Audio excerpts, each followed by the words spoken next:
Merci d'être avec moi pour ce nouveau message que j'ai préparé et intitulé « Transformé par sa puissance ». Je ne sais pas si vous avez déjà prié dans ce sens « Seigneur, change ma vie ».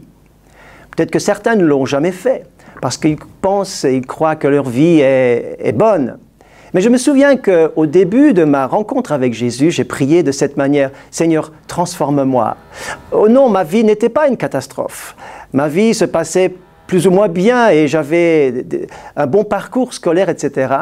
Mais je priais tout de même, Seigneur, change ma vie. Pourquoi?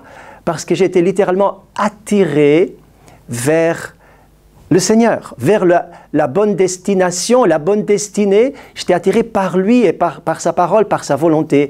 Et je voulais que ma vie corresponde à cette volonté. Donc j'ai prié, Seigneur, change-moi. Et nous le savons tous, nous ne pouvons pas nous changer nous-mêmes. Nous ne pouvons pas changer les autres non plus, mais nous sommes changés. Nous pouvons être changés, transformés par la puissance du Saint-Esprit. Et nous allons en parler encore à la fin de ce message. Extraordinaire de voir que notre transformation commence toujours par une prise de conscience. Nous devons prendre conscience que nous avons un besoin, un désir intérieur et une volonté de changer. Jésus va utiliser une parabole assez intéressante et il va dire d'une manière un peu humoristique, il va dire « Hypocrite, comment tu vois d'abord la paille qui est dans l'œil de ton voisin et que tu ne remarques même pas la poutre dans ton œil ?»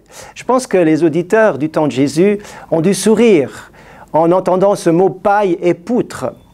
Oui, nous sommes effectivement très forts pour voir les petites choses, les petites pailles qui sont dans l'œil de l'autre, les choses qui sont à changer, les choses qui ne nous plaisent pas, les choses qui ne sont pas agréables à nos yeux, qui devraient être changées impérativement. Et nous avons de la peine à voir la poutre dans notre propre œil, le changement qui devrait s'effectuer chez nous. Ah oui, c'est les autres qui doivent changer. C'est ma femme qui doit changer, mes enfants, c'est mes circonstances, c'est mon employeur, ce sont les situations de vie qui doivent changer. Mais Dieu nous dit aujourd'hui, c'est toi que je veux changer. C'est toi que je veux transformer. Et pour cela, il faut que tu prennes conscience, il faut que vous preniez conscience, que je prenne conscience que c'est chez moi, c'est auprès de moi, c'est en moi que le travail de Dieu doit commencer. Une prise de conscience, c'est la première étape, c'est le point numéro 1, c'est l'étape de base pour un vrai changement. Ensuite, il faut bien sûr être d'accord avec ce changement, il faut décider, il faut adhérer, il faut dire oui là où Dieu dit oui, il faut dire oui là où Dieu met son doigt pour enlever justement cette poutre de mon œil et pour changer mon cœur surtout. Jésus, en passant devant Bartimée, l'aveugle, vous trouvez ça dans Marc chapitre 10, il va dire « appelez-le » et puis ensuite il va dire « mais que veux-tu que je te fasse ?» Et Bartimée devait, malgré sa cécité qui était une évidence, il devait définir son changement. Il devait préciser ce qu'il voulait vraiment. Mes amis, nous avons toujours besoin, Dieu veut entendre notre prière, Dieu veut prendre plaisir à notre prière, qui est une prière de précision de ce que nous voulons changer. Et le Seigneur saura vous parler à ce sujet. Et si vous voulez un changement en profondeur, selon le vrai modèle dont je vais parler dans quelques instants, eh bien, il vous exaucera très certainement. Mais en fait, il y a des obstacles. Le premier, c'est que nous avons de la peine à lâcher nos craintes. Nous avons peur que le changement fasse mal, que nous ayons un temps de souffrance. Nous avons peur de tout ce qui pourrait nous déstabiliser. Tout changement nous fait peur, nous résistons au changement par habitude, par confort, etc. Mais le Seigneur veut nous dire « fais-moi confiance ». Faites confiance au Seigneur. C'est un artiste et un artisan extraordinaire. Et il ne permettra pas que vous soyez éprouvés dans l'école peut-être du changement ou dans le parcours, le processus de changement. Il ne permettra pas que vous soyez éprouvés au-delà de vos forces. Mais il vous changera selon sa ressemblance. Maintenant, Il y a un texte important que je trouve dans cette parole dans Romains chapitre 12 et le verset 2. « Ne vous conformez pas, dit Paul, au siècle présent, mais soyez transformés par le renouvellement de votre intelligence. » Un impératif. Ne vous conformez pas au siècle présent. Non, le siècle présent n'est pas le bon modèle. Et pourtant, il cherche à nous influencer, à nous impacter, il cherche à nous modeler, à façonner notre mentalité, à nous orienter en permanence.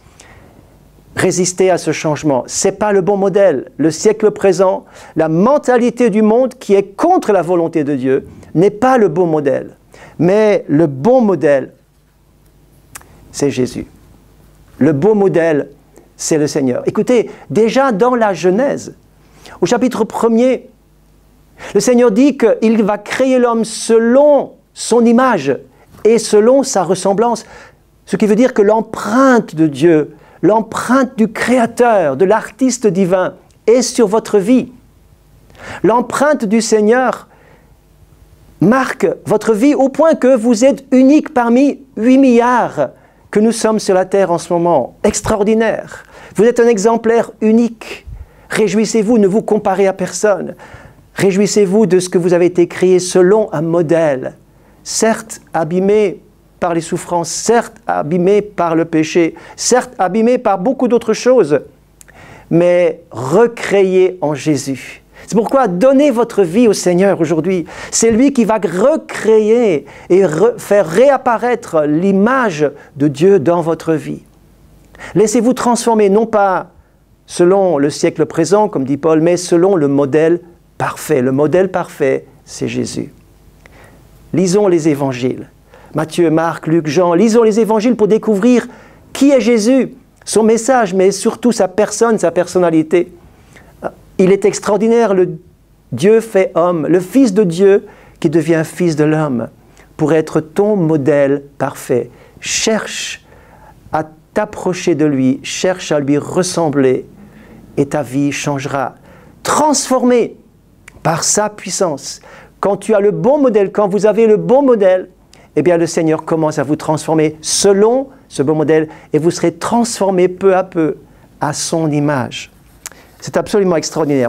Je vais lire maintenant un court témoignage d'une jeune fille de 16 ans qui a été touchée par un faux modèle et qui va retrouver le vrai modèle. Écoutez, c'est une jeune qui va à l'école et elle va dire ceci. « J'ai toujours été entourée par des gens de ma famille, mais malgré cela, je me sentais seule et différente, parfois en décalage, juste parce que je ressentais les choses différemment. À l'école, j'ai vécu le harcèlement, les humiliations, et ce pendant 4 ans, ce qui m'a fait perdre toute confiance en moi. Mon identité se construisait sur ce que les autres disaient de moi. Je dormais de moins en moins. J'avais la boule au ventre lorsque je devais partir à l'école. Mais le fait d'entendre parler de Dieu à la maison et à l'église m'a permis de tenir et d'avancer. J'ai beaucoup lutté avec le fait que Dieu ne se soit pas trompé en me créant tel que je suis. Mais le mal-être a grandi quand même et j'ai fini par faire une tentative de suicide. Heureusement sauvé par quelqu'un qui a vu clair rapidement.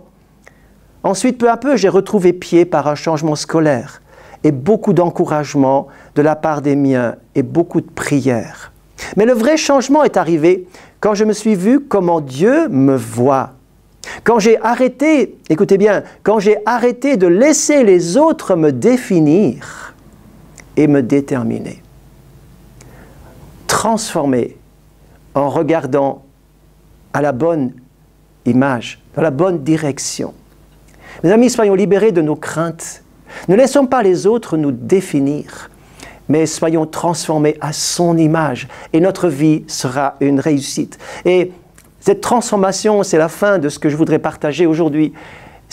On est transformé par la puissance du Saint-Esprit. Faites de la place au Saint-Esprit. C'est lui qui va transformer, qui va tailler l'image de Jésus, qui va faire entrer sa mentalité en vous au travers du contact avec la parole de Dieu.